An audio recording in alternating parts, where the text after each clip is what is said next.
Moabot sa kapin 2,000 ka mga partisipante ang nagrehistro alang sa DC Trail Ultra karong maabot nga July 26, 2026. Din karon pa lamang gipagawas na sa mga organizer ang mga mandatory gear alang sa mga partisipante sa 5 km, 12 km, 25 km ug 50 km trail run kini alang na usab silang kaluwasan. Sumala pa ni City Sports Division Head Mikey Aportadera nga karon pa lamang hugot na ang ilang pagpangandam alang sa mga aktibidad.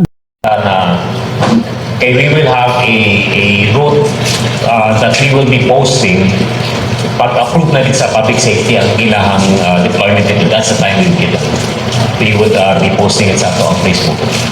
Nakatakda nga paghahimo na mong trail run sa mga barangay nga sakop sa Kalinan ug Baguio District.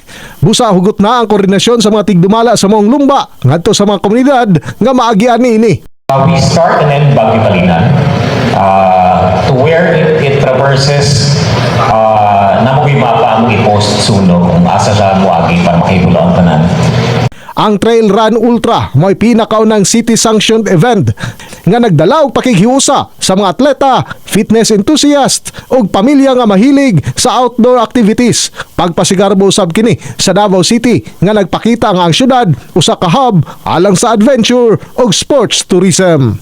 In the heart of changing lives, ako si Brigada Julius Pacot alang sa 93.1 Brigada News FM Davao, The Music and News Authority.